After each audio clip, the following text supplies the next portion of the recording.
এতটা ভালোবাসা আমি কি ডিজার্ভ করি আদৌ? জানি না, অকারণে মনের ভিতর ভয় বাসা বাঁধছে। আমি দিন দিন মানসিকভাবে দুর্বল হয়ে পড়ছি। ডায়েরি লেখার শখ তেমন কোনো কালেই ছিল না, কিন্তু আজকাল কেন যেন মনে হয় আমার অব্যক্ত কথাগুলো সব ডায়েরিতে লিখে রাখি। যদি কখনো এই পৃথিবীর মায়া ছেড়ে যায়, তখন যেন এই ডায়েরি হয়ে থাকে আমার একমাত্র সম্বল, যা ডাক্তারবাবুর কাছে আমার দেওয়া শেষ স্মৃতি হয়ে থাকবে। এতটুকু লিখতেই নিশেই হাঁপিয়ে গেছে। আজকাল একটু বেশি হাঁপিয়ে যায়, তবুও একটা দীর্ঘশ্বাস নিয়ে আবার মনোযোগী হয় লেখায়। প্রিয় ডাক্তারবাবু, আপনাকে কি বলে যে ধন্যবাদ দেব জানি না, তবে আমি আপনার উপর চিরকৃতজ্ঞ। আমি একটা সময় আপনার মতো ভালো মানুষটাকে ঠকিয়েছিলাম, আর সেই আপনিই আমার শেষ ঠিকানা হলেন। আমার জীবন যখন বেসে যাচ্ছিল, প্রায় ঠিক সেই সময় আপনি এসে আমায় আগলে নিলেন। মুখ ফুটে কখনোই সেভাবে বলা হয়নি যে আমি এক অবাগা নারী নিশি আপনাকে কতটা স্নেহ করি, আপনাকে কতটা ভালোবাসি, নিজের থেকে অনেক বেশি।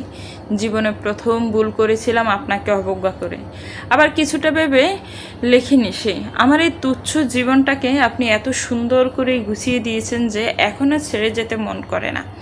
একটা সময় আমার এই নোংরা জীবনের উপর ঘেন্না হতো, সব ছেড়ে পরপারে যাওয়ার ইচ্ছে ছিল শতগুণ। কিন্তু এখন দেখুন, যখন সত্যিই যাওয়ার সময় ঘনিয়ে আসছে, আমি ততই আপনাদের আঁকড়ে ধরতে চাইছি। জানেন ডাক্তারবাবু, মাঝে মধ্যে খুব করে চিৎকার করে বলতে ইচ্ছে করে যে ভগবান, আমি এখন আর যেতে চাই না। আমার সাজানো সংসারের ভার কাউকে দিতে চাই না। আমি পরপারে গিয়েও যে শান্তি পাবো না। দয়া করে এই জীবন নিয়ে টানাটানিতে এখানেই থামিয়ে দিয়েন না। উফ, চাইলেও বলা যায় না, আমি আপনাকে আর লিখতে পারি না। কারো পায়ের শব্দ বেশ আসছে। নিজের ডায়েরিটা বন্ধ করে ফুটু হাতে চোখের জল মুছে দরজার পানে তাকায় রুহি, আর ছোট ছোট পায়ে এগিয়ে এসেছে নিশির কাছে। নিশি মৃদু হাসে, ঘড়ির দিকে তাকায়। বিকাল 5টা বাজে। এত সময় রুহি গানে টিচার ছিল। মেয়েটা স্কুল থেকে এসে একটু রেস্ট করে গান শিখছিল। টিচার যেতেই মেয়েটা ছুটে এসেছে। রুহি হাত বাড়িয়ে নিশিকে বলে, মাম্মা আদর। নিশির চোখ ভরে ওঠে, তবুও মৃদু হেসে হাত বাড়িয়ে দেয়। রুহি ধীরে এসে নিশির গলা জড়িয়ে ধরতে নিশি নীরবে কেঁদে ওঠে। রুহির মাথায় হাত বুলিয়ে দিয়ে মাথায় গভীর চুমু এঁকে দেয়। নিশির ভালোবাসা পেয়ে রুহি যেন আরও উৎফুল্ল হয়ে বলে, আমার মাম্মা বেস্ট, আমার সিনেরা বেস্ট, লাভ ইউ সিনেরা মাম্মা। নিশি আর নিজেকে আটকে রাখতে পারে না, বুকটা খা খা করে ওঠে। গলাটার কাছে যেন কিছু আটকে আছে। নিঃশ্বাস নিতে গিয়ে হাঁপিয়ে যায়। তবুও জীর্ণ গলায় বলে, মাম্মা লাভ রুহি, আমার জীবনের প্রথম প্রাপ্তি আমার রুহি সোনা। আমি যেখানেই থাকি সবসময় তোমায় আশীর্বাদ করব, আমার রুহি সোনা, যেন খুব খুব বড় হও। রুহি বোঝে না মায়ের কথা, কিন্তু ছেড়েও দেয় না। জড়িয়ে ধরে বলে, আমি আর আমার ভাই মিলে তোমায় খুব ভালোবাসবো মাম্মা। নিশির শান্তি লাগে এমন কথায়। আহা, ছোট রুহির মুখে এমন কথা যেন মন কেড়ে নেয়। ঘড়ির কাঁটার ছোট কাঁটাটা 8টার ঘরে আর বড় কাঁটাটা 12র ঘরে।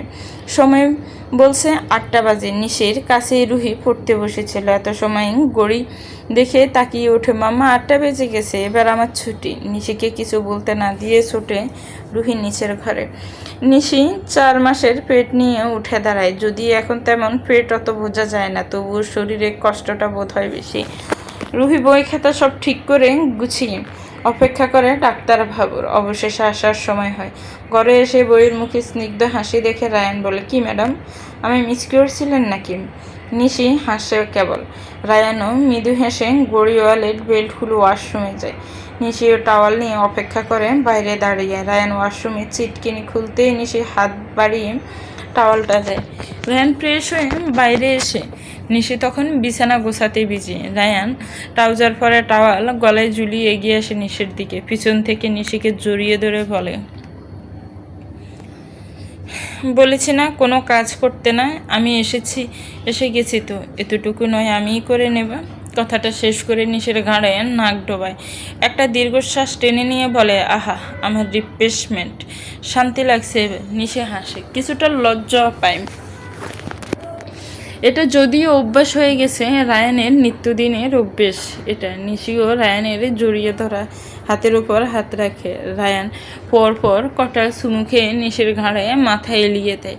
নিশি রায়ানের চুলুই বিলি কেটে বলে, হঠাৎ করে যদি আমি হারিয়ে যাই, আপনি কার কাছে রিপ্লেসমেন্ট খুঁজবেন ডাক্তারবাবু?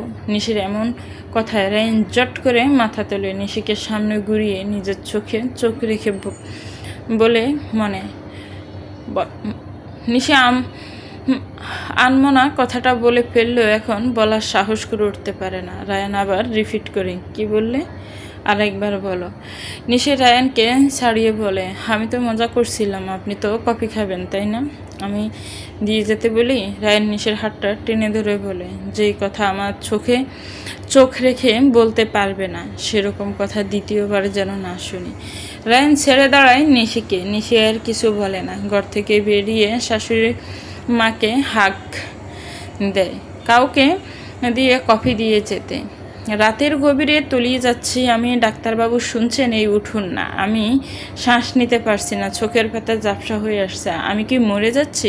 হ্যাঁ তাই তো, আমি নিজেকে সামলাতে পারছি না। প্রচণ্ড কষ্ট হৃদয় যেনকে চেপে রেখে দিয়েছে। ডাক্তারবাবু, আমার আপনার শেষ সম্বলটাকে আগলে রাখবেন কেমন? আমি যে অবাগা সন্তানকে নিজের আদরে ভরিয়ে দিতেও পারলাম না। হ্যাঁ ঈশ্বর, আমার এমন পরিণতি কেন দিলে? সবাইকে ছেড়ে যাওয়ার এই বেদনা। আমি হঠাৎ এক চিৎকার। রাত বাজে 2টো। নিশি দরপর করে ওঠে, বুকটা হাঁপড়ের মতন ওঠানামা করছে। নিজেকে আবিষ্কার করে সে কোথায়। চোখ ঘুরিয়ে নজরে আসে সে ঘরে। রায়ান জলের গ্লাস এগিয়ে দেয় নিশির দিকে। নিশি সেদিকে তোয়াক্কা নেই, জাপটে ধরে তরতর করে কাঁপছে। ইস্কি বিভৎস স্বপ্ন। রায়ান নিশির মাথায় হাত বোলাতেই নিশি কেঁদে দেয়। রায়ানের বুকে মুখ গুজে ফিসফিস করে বলে, কি জাদু করেছেন আমায়? আমি যে স্বপ্নেতেই আপনাদের ছেড়ে যেতে কেঁপে উঠছি। আমি যে আপনিহীনা অন্ধকার ডাক্তারবাবু। আমি যে আর বলতে পারে না নিশি। রায়ান আগলে নেয় নিজের সাথে। রায়ান রাত জেগে কোম্পানির কাজ দেখছিল। হঠাৎ নিশিকে এভাবে চিৎকার করতে দেখে এগিয়ে আসে, জলের গ্লাস এগিয়ে দেয়। হুশ, কিছু হবে না, কেউ তোমায় ছেড়ে কোথাও যাবে না, আমি আছি তো, আমি কোথাও যেতে দেব না। চুপ করো আর কাঁদে না, ওটা একটা ভয়ানক সম্পদ ছিল। স্বপ্নের সাথে আমাদের বাস্তবতার কোনো মিল থাকে না, এসব ভেবো না, শুয়ে পড়ো, আমি তোমার পাশেই আছি। কিন্তু নিশির মন মানতে চায় না। দিন যতই গড়াচ্ছে ততই ছটফটানি বাড়ছে। নিশি বলে, ডাক্তারবাবু, আপনার কাছে একটা জিনিস চাইব, আমাকে দিবেন? রায়ান বলে, আমার সব জিনিসই তো তোমার। না, আপনি আমাকে কথা দেবেন? রায়ান ব্রুকুসকে জিজ্ঞেস করে, কথা? কিসের কথা? এই যে এই বুকে আজন্মকাল আমার নামটাই লেখা থাকবে। আপনি আমায় কথা দেবেন, আর কোনো নারীর সংস্পর্শে আপনি যাবেন না। আপনি রুহি এবং আমাদের আগত সন্তানকে আগলে সারাটা জীবন পার করে দেবেন। তাদের দেখার জন্য আর কাউকে আনবেন না, কাউকে না। কি হলো বলুন? রাখবেন আমার এই কথা? ধরুন আমি যদি হারিয়ে যাই? চলবে তো। ভিউয়ার্স, গল্পটার এই পর্ব কেমন লেগেছে একটি কমেন্টস করে জানাবেন। গল্পটা ভালো লাগলে একটু লাইক করবেন, গল্পটাকে শেয়ার করবেন, আর আমার চ্যানেলকে সাবস্ক্রাইব করবেন। যারা অলরেডি সাবস্ক্রাইব করে রেখেছেন তাদেরকে অনেক অনেক ধন্যবাদ। ভালো থাকবেন, সুস্থ থাকবেন, আমার চ্যানেলের সাথেই থাকবেন। আল্লাহ হাফেজ। আসসালামু আলাইকুম ওয়া রাহমাতুল্লাহ।